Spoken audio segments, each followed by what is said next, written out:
Hello friends, দেখো আজকে পাঁচমিশালি সবজি রান্না করব। তো এর মধ্যে বেগুন নিয়েছি, ঢ্যাঁড়স, মূলো, ঝিঙে, তারপর তোমার পটল, যা যা সবজি ছিল একটা দুটো করে ছিল। মোটামুটি সব সবজি আমি এখানে নিয়ে নিয়েছি। তোমরা তোমাদের পছন্দ মতো সবজি নিতে পারো, কোনো অসুবিধা নেই। এখানে একটু অল্প ডাঁটা, কুমড়ো এগুলোও নিতে পারো। তো সব সবজিগুলোকে আমি একটু প্রথমে কড়া গরম করে লবণ আর হলুদ দিয়ে সবজিগুলো ভেজে নেব। সবজিগুলো ভেজে তারপর তুলে নেব সবজিটা।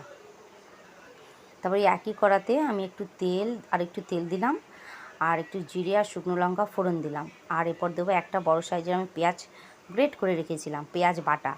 তো পেঁয়াজ বাটাও দেবো, একটা তোমার তেজপাতা দিলাম। ফোড়নটা ভেজে তারপর আমি পেঁয়াজ বাটাটা দেবো।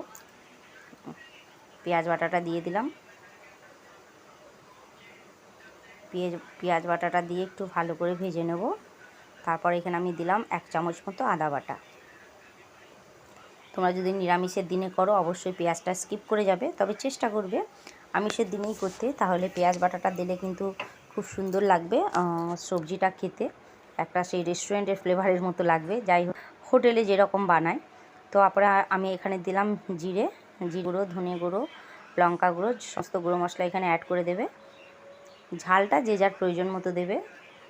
তো এখানে কাঁচা লঙ্কা বাটাও দিতে পারো, আমি গুঁড়ো লঙ্কা দিয়েই করলাম।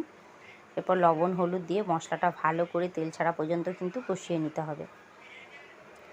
এবার দেবো একটা টমেটোটা এর মধ্যে অ্যাড করে একটু আমি ঢাকা দিয়ে দেবো।